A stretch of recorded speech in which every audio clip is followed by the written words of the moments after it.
Welcome to Chapter 12 of the Chessmen of Mars. Ghek plays pranks. While Tara of Helium was being led to the towers of Jatan, Ghek was escorted to the pits beneath the palace, where he was imprisoned in a dimly lighted chamber. Here he found a bench and a table standing upon the dirt floor near the wall, and set in the wall several rings from which depended short lengths of chain. At the base of the walls were several holes in the dirt floor. These alone of the several things he saw interested him. Ghek sat down upon the bench and waited in silence, listening. Presently the lights were extinguished. If Ghek could have smiled, he would have then, for Ghek could see as well in the dark as in the light. Better, perhaps. He watched the dark openings of the holes in the floor and waited. Presently he detected a change in the air about him. It grew heavy with a strange odor, and once again might Ghek have smiled, could he have smiled. Let them replace all the air in the chamber with their most deadly fumes. It would be all the same to Ghek the Chaldean, who, having no lungs, required no air. With the Rykor it might be different. Deprived of air, it would die, but if only a sufficient amount of the gas were introduced to stupefy an ordinary creature, it would have no effect upon the Rykor, who had no objective mind to overcome. So long as the excess of carbon dioxide in the blood was not sufficient to prevent heart action, the Rykor would suffer only a diminution of vitality, but would still respond to the exciting agency of the Chaldean's brain. Ghek caused the Rykor to assume a sitting position with its back against the wall, where it might remain without direction from his brain. Then he released his contact with its spinal cord, but remained in position upon its shoulders, waiting and watching, for the Chaldean's curiosity was aroused. He had not long to wait before the lights were flashed on, and one of the locked doors opened to admit a half-dozen warriors. They approached him rapidly and worked quickly. First they removed all his weapons, and then snapping a fetter about one of the Rykor's ankles, secured him to the end of one of the chains hanging from the walls. Next, they dragged the long table to a new position, and there bolted it to the floor, so that an end instead of the middle was directly before the prisoner. On the table before him they set food and water, and on the opposite end of the table they laid the key to the fetter. Then they unlocked and opened all the doors, and departed. When Turan the Panthan regained consciousness, it was to the realization of a sharp pain in one of his forearms. The effects of the gas departed as rapidly as they had overcome him, so that as he opened his eyes he was in full possession of all his faculties. The lights were on again, and in their glow there was revealed to the man the figure of a giant Martian rat, crouching upon the table and gnawing upon his arm. Snatching his arm away, he reached for his short sword, while the rat, growling, sought to seize his arm again. It was then that Turan discovered that his weapons had been removed: short sword, long sword, dagger, and pistol. The rat charged him then, and striking the creature away with his hand, the man rose and backed off, searching for something with which to strike a harder blow. Again the rat charged, and as Turan stepped quickly back to avoid the menacing jaws, something seemed to jerk suddenly upon his right ankle, and as he drew his left foot back to regain his equilibrium, his heel caught upon a taut chain, and he fell heavily backward to the floor, just as the rat leaped upon his breast and sought his throat. The Martian rat is a fierce and unlovely thing. It is many-legged and hairless, its hide resembling that of a newborn mouse in repulsiveness. In size and weight it is comparable to a large Airedale terrier. Its eyes are small and close-set and almost hidden in deep flesh apertures, but its most ferocious and repulsive feature is its jaws, the entire bony structure of which protrudes several inches beyond the flesh, revealing 5 sharp spade-like teeth in the upper jaw and the same number of similar teeth in the lower, the whole suggesting the appearance of a rotting face from which much of the flesh has sloughed away. It was such a thing that leaped upon the breast of the Panthan to tear at his jugular. Twice Turan struck it away as he sought to regain his feet, but both times it returned with increased ferocity to renew the attack. Its only weapons are its jaws, since its broad splay feet are armed with blunt talons. With its protruding jaws it excavates its winding burrows, and with its broad feet it pushes the dirt behind it. To keep the jaws from his flesh, then, was Turan's only concern, and this he succeeded in doing until chance gave him a hold upon the creature's throat. After that, the end was but a matter of moments. Rising at last, he flung the lifeless thing from him with a shudder of disgust.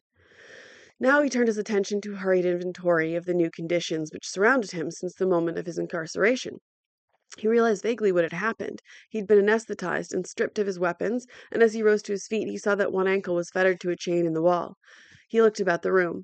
All the doors swung wide open.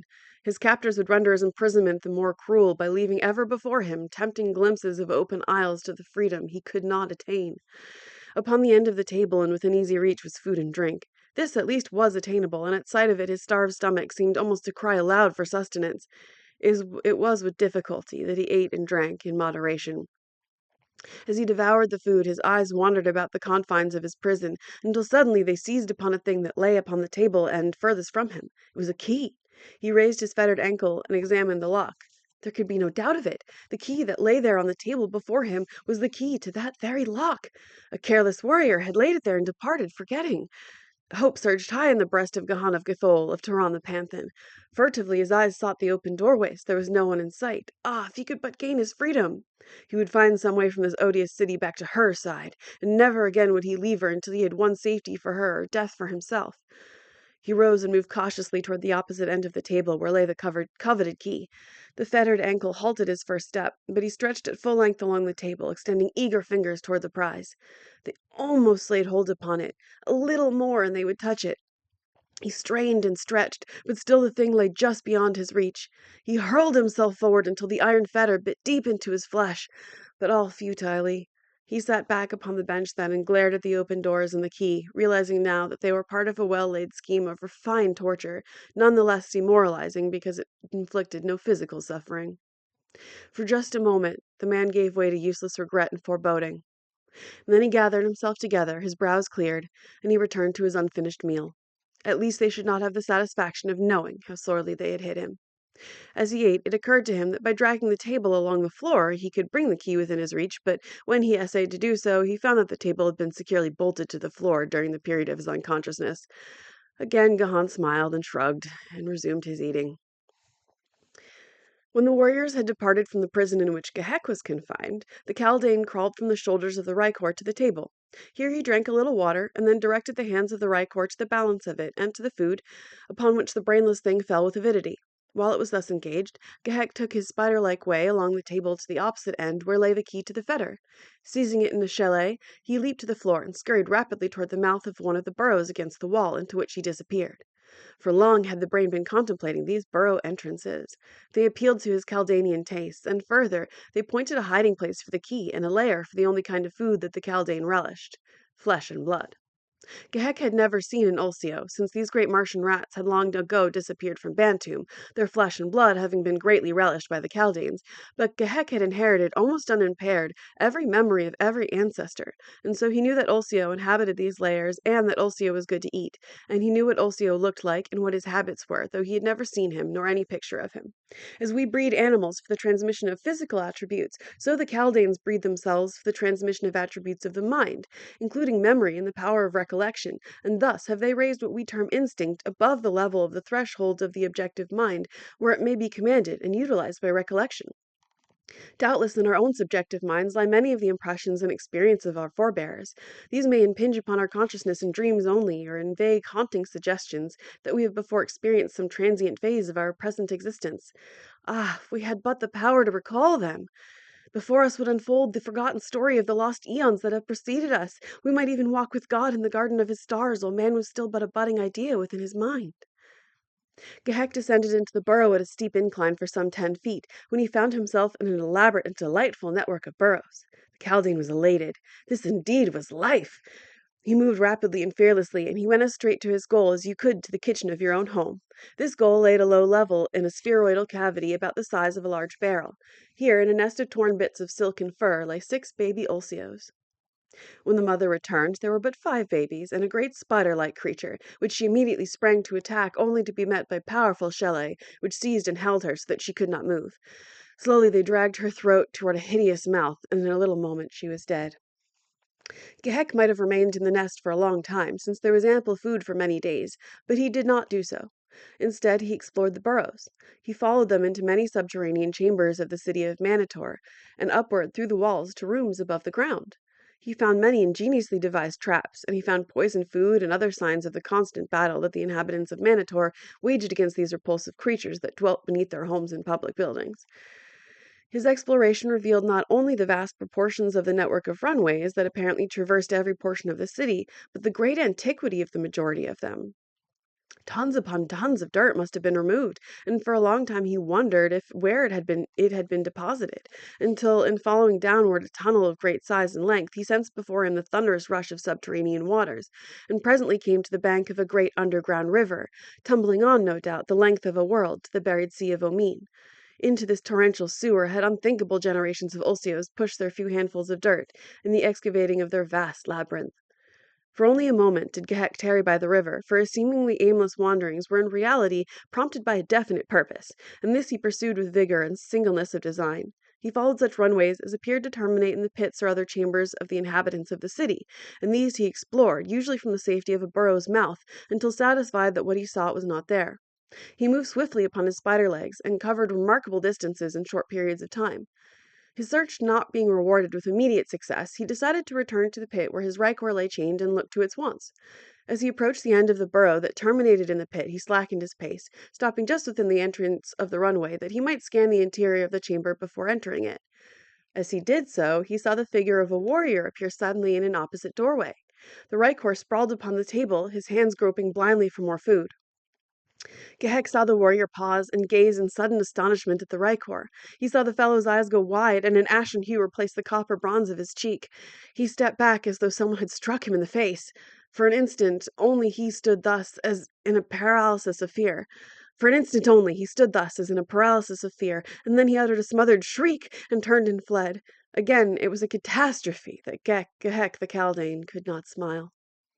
Quickly entering the room, he crawled up to the tabletop and affixed himself to the shoulders of his Rykor, and there he waited. And who may say that Ghek, though he could not smile, possessed not a sense of humor? For a half-hour he sat there, and then there came to him the sound of men approaching along the corridors of stone. He could hear their arms clank against the rocky walls, and he knew they came at a rapid pace. But just before they reached the entrance to his prison, they paused and advanced more slowly. In the lead was an officer, and just behind him, wide-eyed and perhaps still a little ashen, the warrior who had so recently departed in haste. At the doorway they halted, and the officer turned sternly upon the warrior. With upraised finger he pointed at Ghek. "There sits the creature! Didst thou dare lie, then, to thy douar?" "I swear," cried the warrior, "that I spoke the truth. But a moment since the thing grovelled headless upon this very table, and may my first ancestor strike me dead upon the spot if I speak other than a true word." The officer looked puzzled. The men of Mars seldom, if ever, lie. He scratched his head. Then he addressed Ghek. "How long have you been here?" he asked. "Who knows better than those who placed me here and chained me to a wall?" he returned in reply. "Saw you this warrior enter here a few minutes since?" "I saw him," replied Ghek. "And you sat there, where you sit now," continued the officer. "Look thou to my chain, and tell me then where else might I sit?" cried Ghek.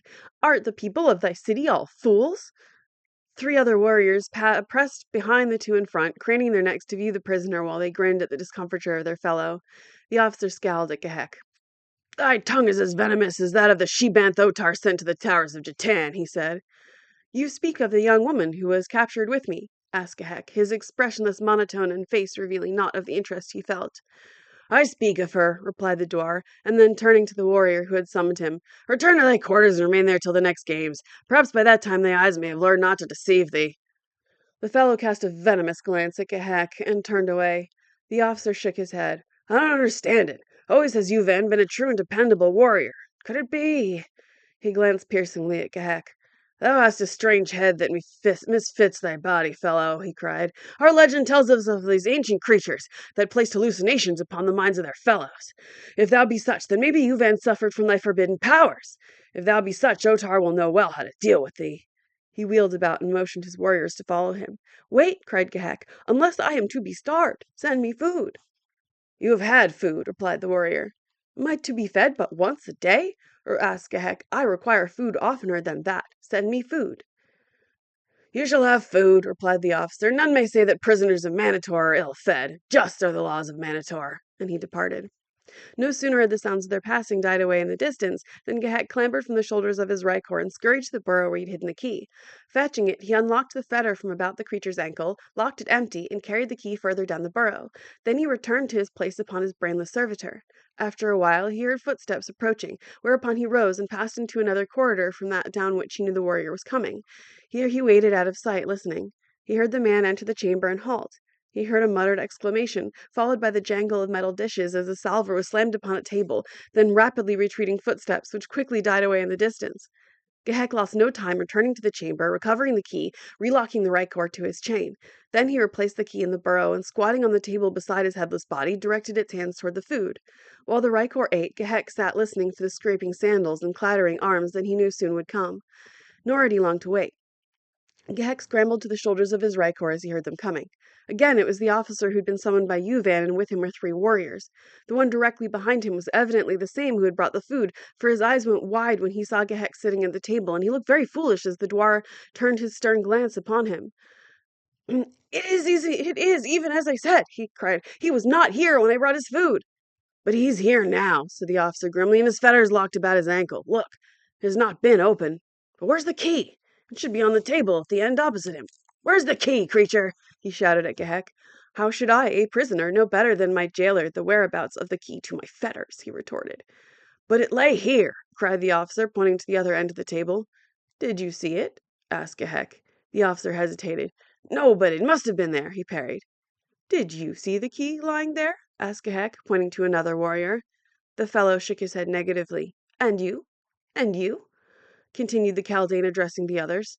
They both admitted they'd never seen the key. And if it had been there, how could I have reached it? He continued. No, he could not have reached it, admitted the officer, but there shall be no more of this. Izav, you will remain here on guard with this prisoner until you're relieved. Izav looked anything but happy as this intelligence was transmitted to him, and he eyed Ghek suspiciously as the dwarf and the other warriors turned and left him to his unhappy lot. Oh, Ghek is such fun playing pranks, making all the warriors think they are going out of their minds. Uh, yeah, it is nice to see Ghek demonstrate the beauty of diversity, which is that when you're in a strange place, it's a sometimes well, yeah, when you're in a new place, sometimes old skills are very useful, and sometimes the people that were super um, uh, proficient at things, like outside of this prison, Tehran, aka Gahan, is very competent at just about everything. But inside this prison, he's totally caught by the traps. Like he can't get out. He can't, like he's being tortured by the key, by the open doors. Whereas Gehek, who is like almost helpless on the outside now here is so in control of this environment that he's playing games with his captors, and it is delightful to see. I like that we get a situation where Gehek is the confident one, after those chapters where Tara and Tehran were like, you're not competent because you don't run your own body. And it's just like, well, he does actually have a little bit of his own body, and he does have that great brain, and he uses it. Uh, oh, that was the other thing I wanted to talk about. The thing where the Chaldeans are able to remember the memories of their ancestors. Um, that is, if you are interested in reading a book where that topic is explored in humans, read Clan of the Cave Bear. That whole series, the Neanderthals in that book have that like ancient memory thing where they just sort of have to be reminded, but then they can remember all the memories of their ancestors.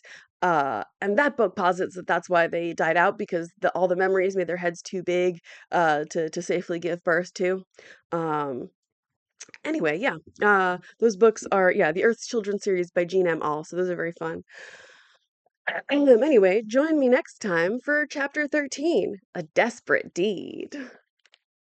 Oh, and also, I forgot to mention last time, I absolutely love that John Carter taught Tara of Helium swordplay. Like, there's no sexism here. He taught both of his children how to be master swordspeople, and Tara knows it better than anyone else. And so I like that, like, she can feel confident within herself, that she can defend herself.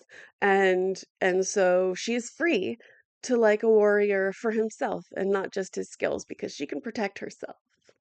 She'll let him protect her, but she could do it herself if it came to that. She's a princess, but she can get down in the damn dirt if she needs to. So, yeah, join me next time for A Desperate Deed, and have a delicious day.